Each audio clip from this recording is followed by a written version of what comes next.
Bien, estamos de regreso. En esta oportunidad nos acompaña nuestro analista, don Pedro Citón. Buenos días, don Pedro. ¿Cómo está, don Quique? Bienvenido. Oye, iniciamos.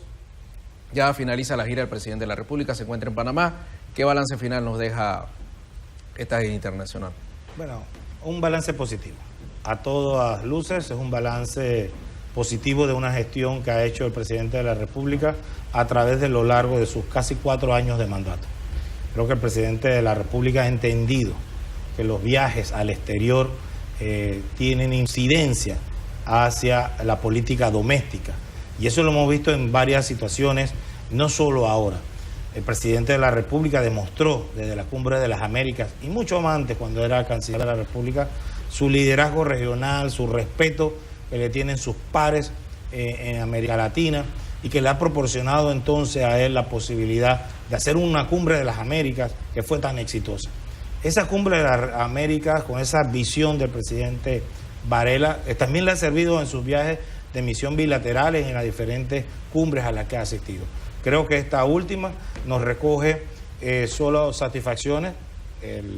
La primera visita de un presidente de Estado a una misión bilateral, en misión oficial, con la Premier May en el 10 de Downing Street, demuestra a las claras que Inglaterra, Reino Unido conocen que Panamá tiene que ser su puente logístico, su base logística para sus empresas inglesas cuando salgan del Brexit.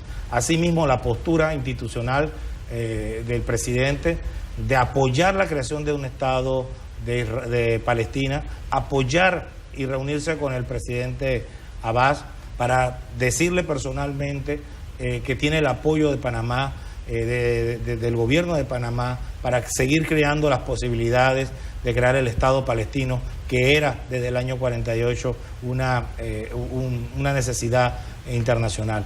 Creo que de igual forma haberse reunido con el presidente Netanyahu nos demuestra a las claras que no solo es comercio lo que nos une hacia Israel, sino el tema de seguridad, el tema de tecnología, el tema de agricultura. Creo que son varios temas que podemos nosotros los panameños aprovechar. Ya en el pasado hemos tenido apoyo de empresarios israelitas, de visionarios judíos que fueron al interior a promover este tema de la agricultura, el tema de la seguridad, pero que ahora se hace de manera institucional, estructural, de Estado a Estado. Un poco o nada sirve que las personas solamente negocien entre ellos si no hay un marco jurídico comercial, y eso lo ha logrado este gobierno. Entonces, como usted ve, así como se logró este acuerdo que va a beneficiar al comercio, en Inglaterra se hicieron acuerdos para atraer centros educativos que impacten positivamente al ICSE. ¿Y qué es el ICSE? El ICSE es el futuro de este país. Las carreras técnicas de este país, las carreras logísticas de este país se van a centrar allí.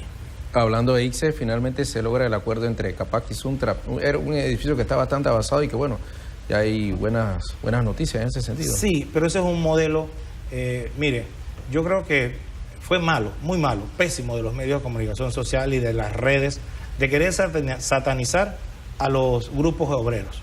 Mire, yo creo que los grupos obreros están para eso, defender los intereses obreros. Y su cuota de sacrificio en esta huelga fue bastante alta. Y creo que por el otro lado, en un momento, la Capac, el sector empresarial, comprendió que no podía estar más en un radicalismo que nada beneficiaba a la economía nacional. Por eso, en buena hora, del extranjero, el presidente lo dijo, y lo dijo bien claro, que si no se ponían de acuerdo, él iba a invocar una norma sobre seguridad nacional, porque ya era inaguantable. Y lo más triste de todo, ¿qué le quiero decir? Que desde el órgano ejecutivo, el ministro Carles, el presidente, ya habían adelantado más o menos las cifras en las que ellos se podían poner de acuerdo. El presidente dijo 14.5 y se reunieron en 14. O sea, ¿qué quiere decir esto? Que creo que para la próxima, en el 2021, ambos sectores deben desprenderse de ese querer ser macho cabrío y de estar chocándose entre ellos para ver quién aguanta más, porque hay un pasto que es el pueblo panameño, las obras públicas que benefician a esa ciudadanía, la que no puede ser siendo destruida en esta lucha de elefantes. Pero hay quienes señalan que esto va a encarecer las viviendas, que va a haber un aumento y que al final ese precio lo pagaremos. Mire, eso dicen desde el sector empresarial, la derecha, los financistas y los economistas de derecha. Yo le hago una pregunta. Hace 4 años bajó la gasolina. ¿Usted ha escuchado que bajaron los precios de los apartamentos? Hace 4 años, desde que el presidente bajó la arena, bajaron los materiales de construcción. ¿Usted ha escuchado que ha bajado el precio de los materiales? Perdón, sí, va a bajar los precios de los materiales, pero ¿ha bajado el precio de la construcción? No, para nada. Entonces, ahora, porque se les hace un ajuste a los trabajadores, un ajuste consono con la realidad nacional, entonces ahora inmediatamente, mágicamente, sí va a subir los costos de las obras públicas y el costo de las habitaciones y demás. Yo creo que el sector empresarial tiene que ponerse la mano en el pecho, reducir sus niveles de ganancia y entender que este país va a seguir para adelante con ellos o sin ellos. Y lo que necesitamos realmente es el consenso, el diálogo, paz social.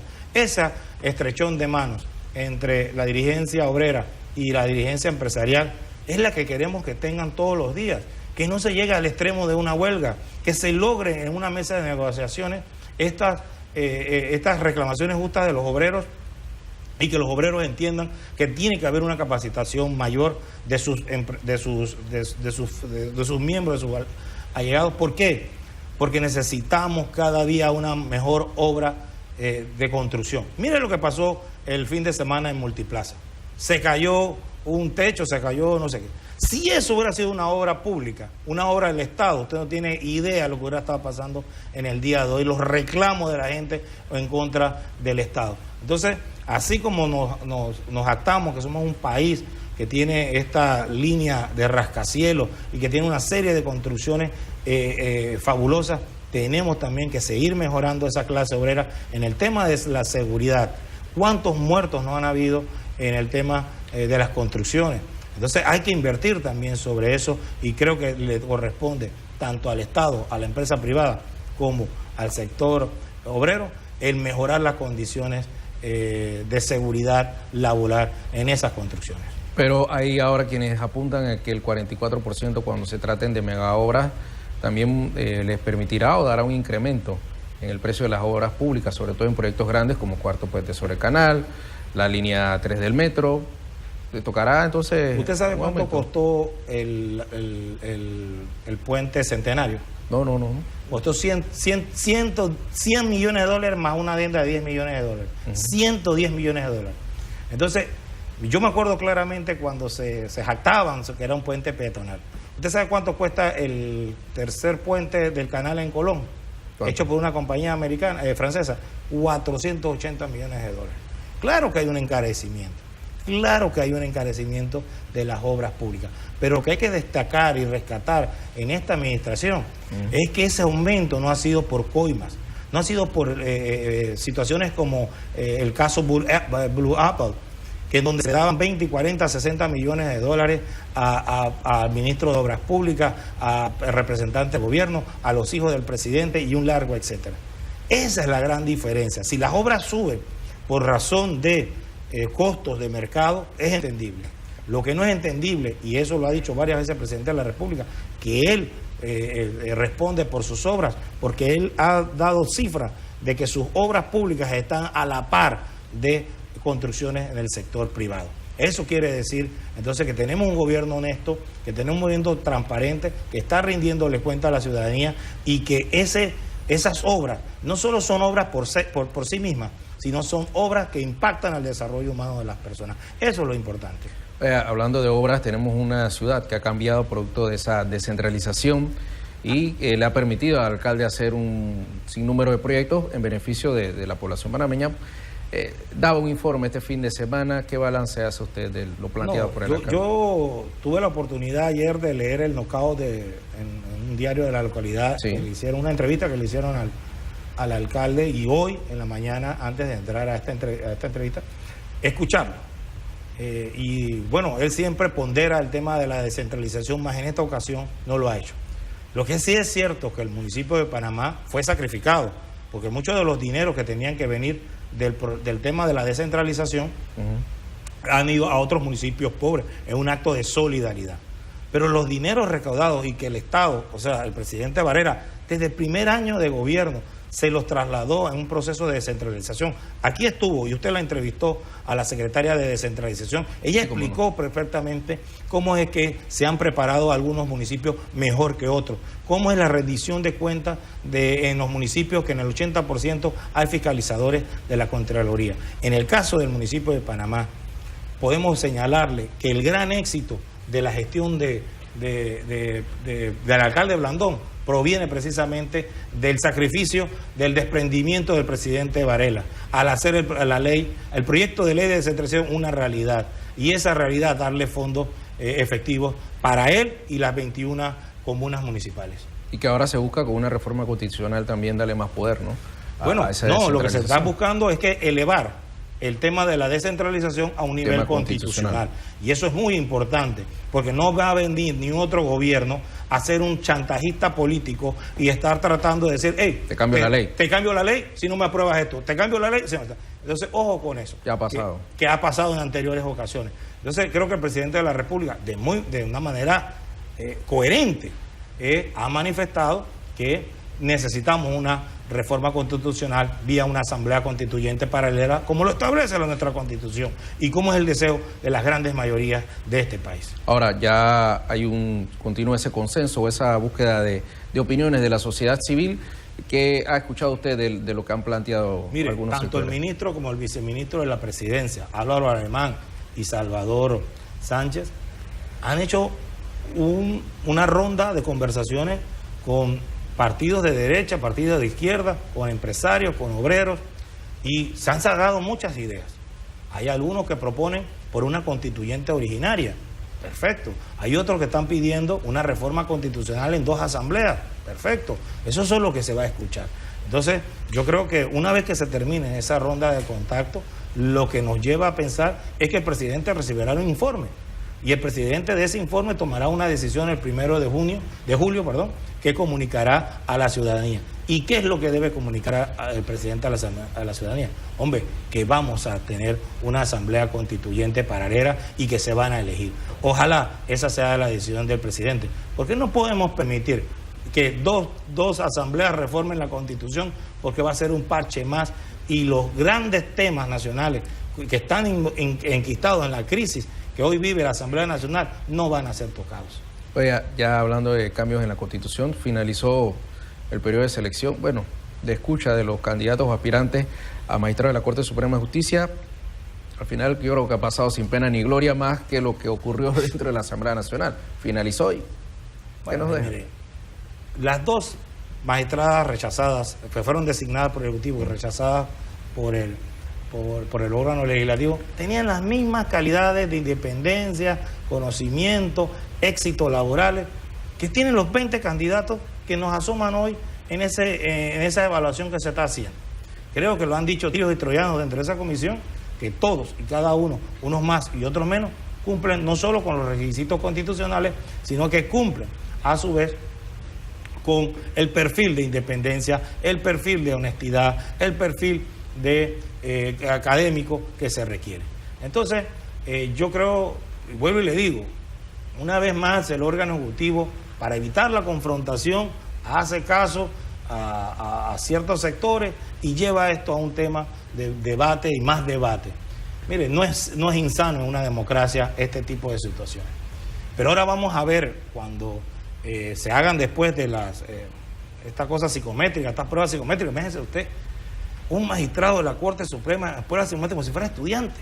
Eso jamás, eso es impensable en la cultura americana. Pero vamos a decir que lo hagamos por aras de más transparencia y más rendición de cuentas.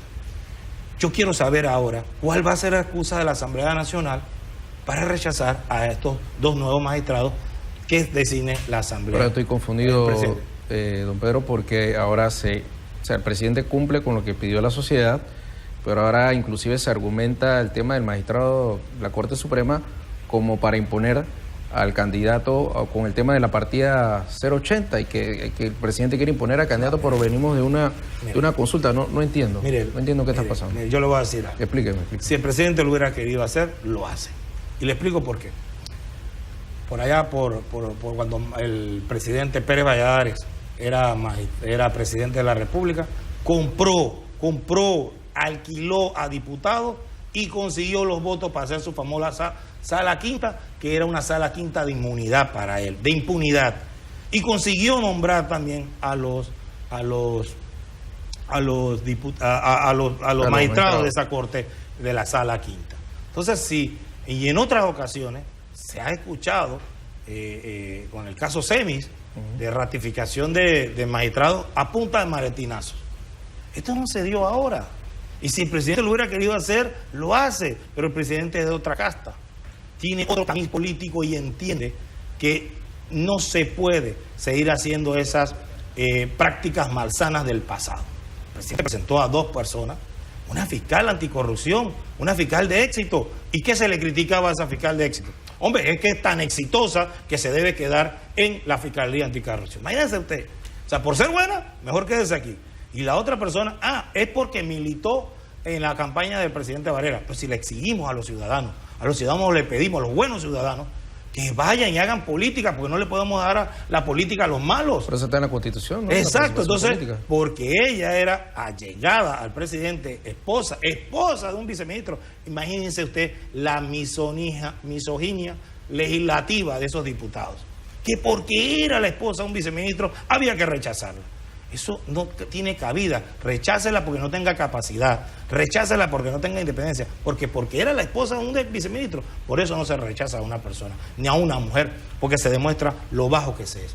Entonces, lo que sí tenemos ahora son 20 candidatos a magistrados, todos llegan el requisito constitucional. Entonces esperemos a ver cuál es la nueva excusa en esta situación, porque le vuelvo y le repito, la crisis no es porque muchos han querido vender eso, que la crisis es una crisis entre el órgano ejecutivo y el órgano ejecutivo producto de esa decisión. Nada puede estar alejado de la realidad que esas suposiciones y mentiras que propaga desde la posición política. Ahora, hablando de la Asamblea, vemos un escenario, un amparo presentado por la Asamblea Nacional y una denuncia del Contralor contra la presidenta de la Asamblea. ¿Qué escenario usted tenemos busca para que esta mi impulso arterial se desborde, ¿verdad? Eso es lo que usted anda buscando con esa pregunta. Mire, le voy a decir algo. El panorama. Mire, le voy a decir algo. Yo le dije la semana pasada a usted lo que debía hacer el Contralor de la República, y usted discúlpeme, pero él debe estar escuchando CERTV porque lo hizo. Seguro que sí. Porque lo hizo y presentó las denuncias penales correspondientes hacia la presidenta de la Asamblea Nacional, que abusivamente no permitió la entrada de esos auditores. Si yo fuera el Contralor de la República y demuestro mi virilidad política, lo que haría yo es a las 8 de la mañana ir con mis auditores y me vas a abrir todos tus... Usted personalmente. Yo personalmente. Okay. Porque no se puede, mire, este es un país de pesos y contrapesos, es un Estado de Derecho, ese es el Estado de Derecho, ¿verdad? Entre órganos del Estado. Ese Contralor de la República no representa al presidente de la República, representa a la Asamblea Nacional. ¿Cómo ellos van a rechazar al Contralor de la República? El hombre que fiscaliza. Y si necesita ir a fiscalizar a otros, tendrá que irlo. Pero tú no puedes, con la excusa baladí de que váyase primero al órgano ejecutivo y veamos que usted encuentra aquí. No. Estamos analizándole. ¿Y producto de qué? Mire, producto de confesión de parte como la diputada Rosa Canto. A otros diputados lo han dicho también. A Voz Populi en los corridos de la Asamblea, y ya fuera de ellos se escucha las famosas planillas Cashback. Entonces, usted me quiere decir a mí que una presidenta de la Asamblea Nacional, alegando normas supletorias del Código Procesal, ojo con eso, y sin que un tribunal de justicia, sea la Corte Suprema de Justicia, le haya cogido y haya suspendido la orden del procurador, del Contralor General de la Nación. Eso es inverosímil. Eso es, como dice, charlatán. Eso es, como que dice ese hombre, no me acuerdo. Pero, como sea, eso no tiene cabida en un Estado de Derecho. Entonces eso es peligroso. Porque lo que se está viviendo en la Asamblea Nacional, hoy por hoy, porque tienen los partidos de oposición 2/3 partes de la Asamblea, de la composición de la Asamblea, es una dictadura legislativa. Y esa dictadura parlamentaria hay que tenerle ojo, porque pueden patear la mesa cuando se den cuenta que dentro de esa Asamblea Nacional hay un caso de corrupción manifiesto. Y le voy a decir algo, la Constitución política y la ley de la Contraloría están por encima de esos argumentos del amparo que están invocando normas de código procesal de manera supletoria. Pero le pregunto, escuchaba a la diputada Ana Matilde Gómez hablar de que no se podía hacer una auditoría forense porque se estaba buscando culpable. Mire, yo le voy a decir algo. La diputada y es procuradora, fuimos compañeros de clases en la universidad y yo respeto su academia. Pero ella fue la misma mujer que por 3 años no entendió que había una reforma constitucional y que ella, según las clases de Pedro Barzallo, y ojalá leyera el manual de Pedro Barzallo, ella no era un órgano jurisdiccional, ¿verdad? Porque era el Ministerio Público. Entonces, ella fue condenada, y fue condenada por pinchar teléfono al margen de la Constitución y la ley. Ese es el conocimiento académico de ella. Pero dice que era personal. Espérese. Y nuevamente, haciendo desconocimiento de la normativa y de la Constitución y de cómo de la hermenéutica legal que se llama, nos dice, y en vez de promover, ella como diputada independiente, ¿qué es lo más cercano a un ciudadano que los independientes? En vez de no, se pone detrás y dice, es que aquí lo que procede es estos tecnicismos jurídicos que no van, como le he contestado, y lo que procede es esto. No, señora, mire, yo mando un mensaje a la señora diputada Ana Matilde Gómez que se lea bien las normas constitucionales, legales y las normas supletorias del Código Procesal, porque no se le puede seguir mintiendo al pueblo. Mire, este es el problema. En todos los canales se hace un periodismo malsano. Nada más se escucha una versión y se repite 30 veces. Eso es lo bueno de esta televisión. Es un periodismo sano, un periodismo positivo, que aquí lo que decimos lo contrastamos contra las normas jurídicas. No puede ser, mire, no puede ser, y repito una vez más, que ella siga manifestando eso, que lo que está repitiendo como papagayo es lo que está en el amparo de garantías constitucionales. ¿Qué podemos esperar de la Corte ante estos dos escenarios? Un amparo y una denuncia. Bueno, mire, se lo explico bien claro. Dejar el papel importante. Ahora, hasta el momento, vuelvo y le digo, si yo fuera el Contralor de la República, me apersono. Porque el amparo no ha sido acogido. Porque no ha sido acogido, no ha sido emitido y no ha suspendido la orden. Ojo con eso, que eso es un abuso de autoridad hecha por la funcionaria. O sea, el Contralor debería demostrar, vuelvo y le digo, su virilidad política y apoyar a sus funcionarios y demostrarle que nadie no les puede. Ya lo dijo Álvaro Almenán, el ministro de la Presidencia. ¿Y qué dijo Álvaro Almenán? Aquí no me vienen a mí a investigar, yo voy a poner amparos de garantía. Que vengan y entren y revisen lo que quieran. Eso es rendición de cuentas, eso es transparencia. Entonces, dicho de esa forma, creo que le toca al Contralor de la República jugar su rol, cumplir con la facultad constitucional que tiene y la obligación, porque mire, el temor aquí, y es lo que muchos penalistas le podrían explicar a usted, es que se extravíen pruebas, que esas auditorías, sí, precisamente para eso que se hacen las auditorías, porque pueden perderse el cuento. Pero le digo algo, también se está diciendo que es ahora que se está auditando a la Asamblea Nacional. Eso es falso. Acuérdese que ya están los camiones con las pruebas que se dieron en la pasada investigación. 2 años demoró esa investigación. Porque la gente cree que hacer una auditoría es soplar y hacer botella. Eso no es así.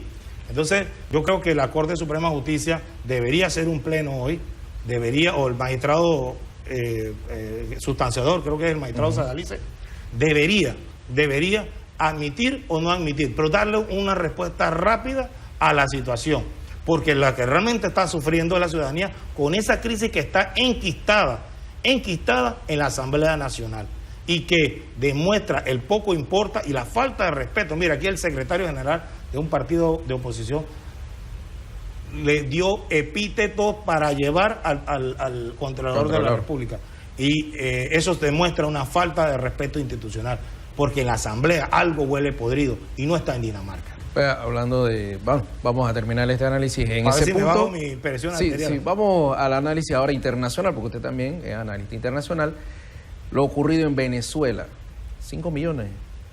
La gente está... Nadie entiende, porque se habla mucho de lo que está ocurriendo en Venezuela, pero la cantidad fue preocupante y vi en redes sociales. El Grupo de Lima ya había determinado que no le iba a reconocer estas elecciones al presidente Maduro.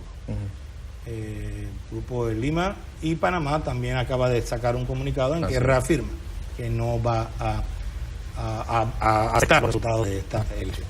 Eso conlleva a una situación de crisis ya no interna de Venezuela, sino externa. Y le explico brevemente a los televidentes y a usted cómo es la situación. Hay solo Maduro, salió, y 3 candidatos más de la supuesta oposición, pero uno era salido de las filas del chavismo. Madurito. Un Madurito, por decirlo. Entonces, hasta ese Madurito, se me olvida el nombre, sí, y pido disculpas a la teleaudiencia por eso, ha dicho que ha habido fraude. Está comprobado que han ido a sellar tarjetas para darle alimentación para la seguridad de que tú vayas a votar. Entonces, toda una serie de situaciones que se han dado ahí, obviamente, desvirtúan el triunfo electoral, el supuesto triunfo electoral de Maduro. Pero ese triunfo, le voy a decir algo, da vergüenza. Y da vergüenza porque él gana, y la prensa oficialista de Venezuela lo va a destacar, con el 70%. Sí, con el 70%, pero con un 30% del electorado.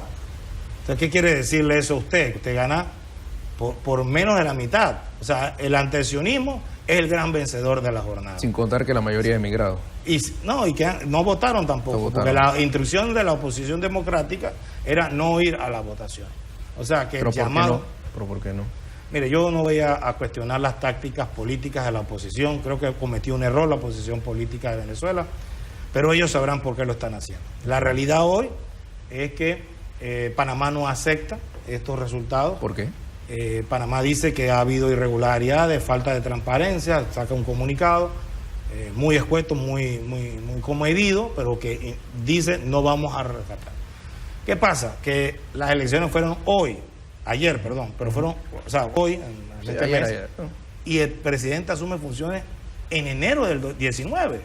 Entonces hay 8 meses, una interfase de 8 meses muy preocupantes, donde yo estoy seguro que la crisis interna va a desbordar a una crisis externa, y en donde si los países de América Latina y del grupo de Lima son coherentes, consistentes con su proclama, pues no van a tener que reconocer al gobierno de Maduro, y con ello va a haber una baja de las relaciones diplomáticas a nivel de encargados de negocios, y va a haber un trauma muy grande en todos los demás relaciones que ellos tengan a bien. Ya una moneda de por sí evaluada, ahora sin tener el reconocimiento de muchos países, ¿cómo queda el escenario inclusive económico en este país? La hiperinflación que se está dando en Venezuela, la falta de productos en sus supermercados, el desempleo, la criminalidad y un largo etcétera, nos hace el bajón del precio de los petróleos. Maduro está rezándole a todos los santos de Venezuela para que el precio suba, ¿verdad? Pero entiendo que PDVSA también ha bajado su producción. Todos. O sea, hay una crisis real que no es culpa de la oposición, no es culpa de la empresa privada, por más que Maduro intenta, y los adáteles de Maduro lo intenten traspasar. Realmente es una pésima gestión que ha tenido el presidente Maduro, que venía ya desde los tiempos de Chávez, porque Chávez había cometido muchos errores, pero la personalidad de Chávez era la que permitía ganar al chavismo una y otra vez. Chávez era un líder. Chávez ganó 18, creo que ganó 18 de 19 elecciones, o 18 de 17, no recuerdo, pero perdió solamente una, y por 1.3%, una cosa así, en un referéndum de reelección. ¿Qué quiere decirte esto? Que creo que pobre pueblo venezolano, liderado por un dictador, y que las Fuerzas Armadas venezolanas están definitivamente decididas a seguir apoyándolos. Yo no veo una solución pacífica, ni pronta, ni rápida. Creo que no me quiero seguir aventurando porque realmente es un tema muy complejo, sí, pero realmente creo que Panamá no ha estado a medio tintas. Panamá en un inicio trató de mediar y creía en la buena fe del presidente Maduro. La amistad que mantenía el presidente Maduro con el presidente Varela parecía algo que pesaba en esa mediación supuesta que iba a hacer Panamá, pero la actitud arrogante, la actitud de Maduro, que después usted la vio cuando rompió relaciones con Panamá y cuando sancionó las empresas panameñas, y luego tuvo que ceder a darse cuenta que los más perjudicados eran ellos y su pueblo, ¿no? Entonces, de una conversación. El presidente Varela ha demostrado que en este tema lo ha manejado con mucho muñequeo, lo ha manejado muy bien, pero efectivamente ha tomado una decisión y que tendrá sus repercusiones más en 2019, en enero del 2019, más que ahora. Okay, gracias a don Pedro Citón por compartir con nosotros ese análisis internacional y bueno, vamos a ver también qué le espera al pueblo venezolano, ¿no? Sí, lo mismo que le espera a los seguidores del Tauro. Los veo muy tristes, muy quejosos. Le mando... Vamos a la pausa, vamos a la pausa. Pero bueno, gracias, don Pedro. Vamos a la pausa y regresamos con más.